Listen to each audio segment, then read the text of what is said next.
మల్లారెడ్డి గారు గంగులో నా జర్రసేపే అందరికీ అధ్యక్ష నమస్కారం అధ్యక్ష మీరు నాకు అవకాశం ఇచ్చినందుకు చాలా చాలా ధన్యవాదాలు అధ్యక్ష నాకు ఏం చేయాలనో ఎట్లా చెప్పాలనో ఏం చేయాలనో అర్థమైంది లేదు అధ్యక్ష నేను పాలమ్మిన అధ్యక్ష పువ్వులు అమ్మిన అధ్యక్ష పెద్ద పెద్ద విద్యా సంస్థలు తెరిచిన అధ్యక్ష ప్రపంచంలోనే భారతదేశంలోనే పెద్ద విద్యా సంస్థలు తెలంగాణ ఎవరికైనా ఉన్నాయంటే అవి మల్లారెడ్డికి ఉన్నాయి అధ్యక్ష కానీ ఇప్పుడు అంతా అయోమయం ఆగం ఉంది అధ్యక్ష ఎట్లా అంటే నా మేడ్చల్ నియోజకవర్గం అధ్యక్ష భారతదేశంలోనే ఏకైక నియోజకవర్గం మేడ్చల్ నేను జిల్లా చెప్తలేను అధ్యక్ష నియోజకవర్గం నాది పెద్దది అధ్యక్ష 7 మున్సిపాలిటీలు 3 కార్పొరేషన్లు 61 గ్రామాలున్న ఏకైక మేడ్చల్ నియోజకవర్గం మల్లారెడ్డి అధ్యక్ష మల్లారెడ్డి దాన్ని అతులం కుతులం చేస్తున్నారు అధ్యక్ష దాన్ని జిహెచ్ఎంసీ అని ఇప్పుడు నా తన 7 మున్సిపాలిటీలు ఉన్నాయి 3 కార్పొరేషన్లు ఉన్నాయి 61 గ్రామాలు ఉన్నాయి అందులో 28 గ్రామాలు తీసి మున్సిపాలిటీలలో కలిపేసారు పక్కకునే గ్రామం ఆ మున్సిపాలిటీలన్నీ ఇప్పుడు వాళ్ళ పీరియడ్ అయిపోగానే జనవరి 27కు అవి జిహెచ్ఎంసీలో చేస్తారట నా టైంలో ఒక్కటే పీరియడ్ అయింది వాళ్ళు గెలిచి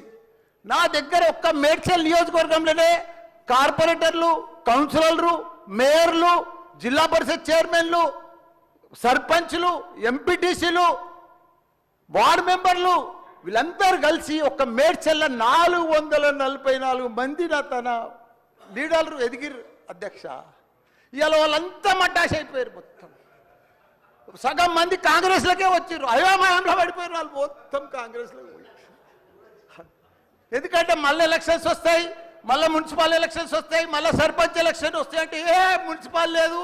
కౌన్సిలర్ లేరు అన్ని జీవోలు కూడా వచ్చేసినాయి అధ్యక్ష ఆల్రెడీ మున్సిపాల్లో గ్రామాలు కలిసిపోయినట్టు మళ్ళా గ్రామాలని మున్సిపాల్ కూడా అన్ని జిహెచ్ఎంసీలో కలిసినట్టు ఒకటి అధ్యక్ష కల్పూర్ని తప్పు లేదు 9 మున్సిపాలిటీలు అప్పుడు సరౌండింగ్ షేర్లింగంపల్లి కానీ కొద్బుల్లాపూర్ కానీ ఇవన్నీ కలిపినప్పుడు ఏమీ లేదు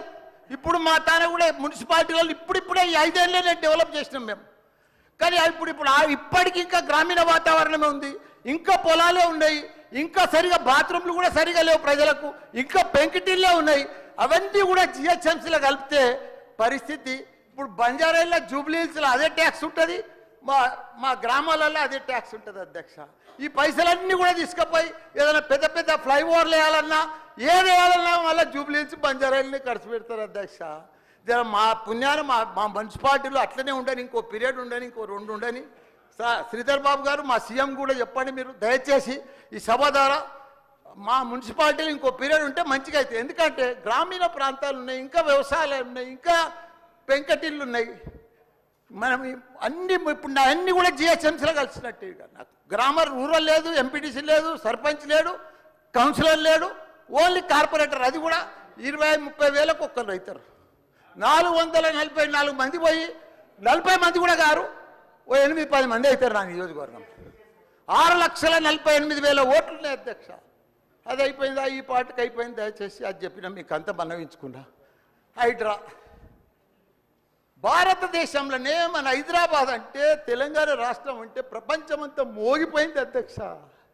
ఐటీ రంగంలో కానీ ప్రతి ఒక్క డెవలప్మెంట్లో కానీ ప్రతి దాంట్లో కూడా హైడ్రా వచ్చినాక ఒక్కసారి హైడ్రా ఏం పెద్ద తప్పు పని చేయలే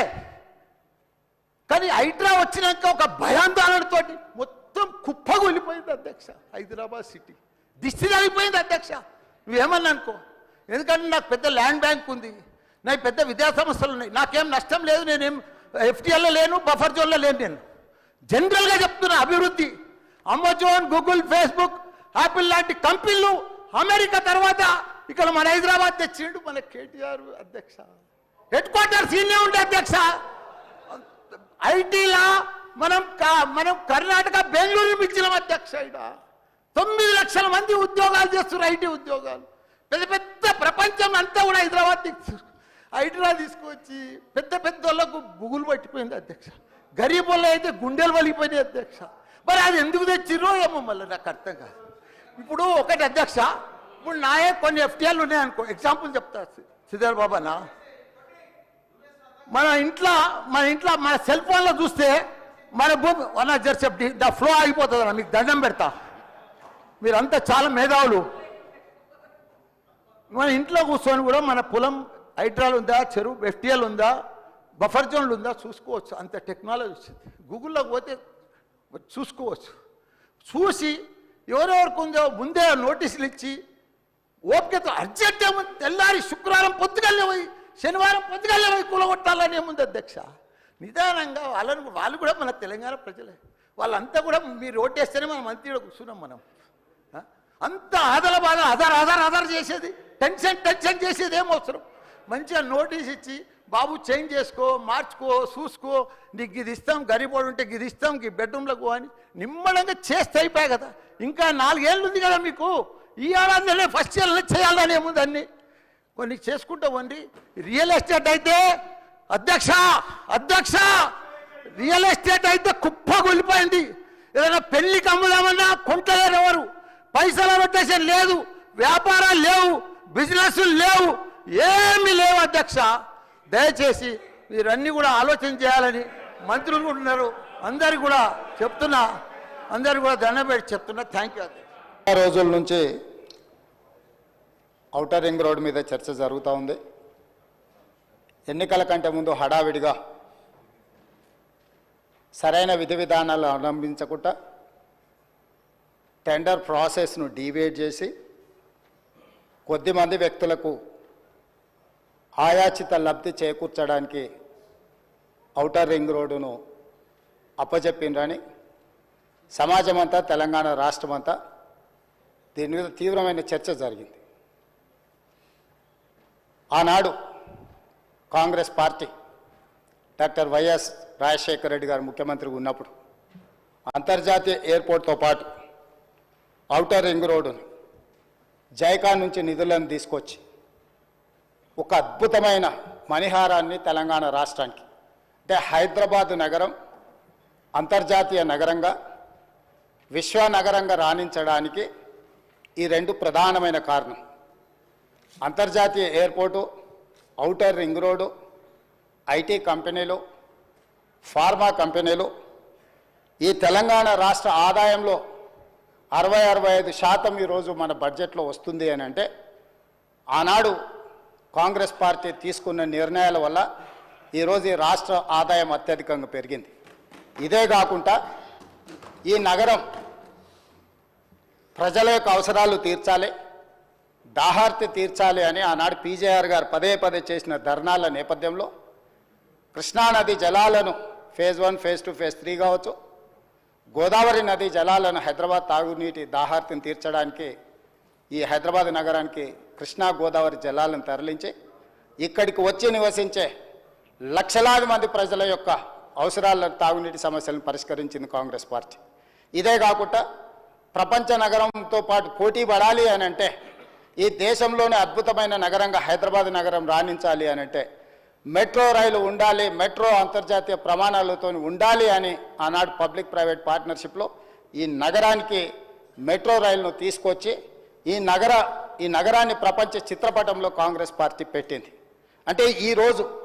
ఈ నగరం అంతర్జాతీయ నగరంగా రాణించడానికి కారణం కృష్ణా గోదావరి నదీ జలాలు, ఔటర్ రింగ్ రోడ్డు, అంతర్జాతీయ ఎయిర్పోర్టు, మెట్రో రైలు, ఐటీ కంపెనీలు, ఫార్మా కంపెనీలు, శాంతి భద్రతలను కాపాడడం, మత సామరస్యాన్ని పెంపొందించడం, ఇలాంటి ఎన్నో విధానపరమైన నిర్ణయాలు, కఠినమైన నిర్ణయాలు, రోజుకు 24 గంటలు నిరంతర విద్యుత్తు, ఒక్క నిమిషం కూడా పరిశ్రమలకు విద్యుత్ కోతలు ఉండకూడదు, 100% రోజుకు 24 గంటలు, సంవత్సరానికి 365 రోజులు విద్యుత్తు సరఫరాను నిరంతరాయంగా అందించినప్పుడే ఈ నగరానికి ప్రపంచ స్థాయి పెట్టుబడులు వచ్చి, పరిశ్రమలు వచ్చి ఈ నగరం అభివృద్ధి చెందుతుంది.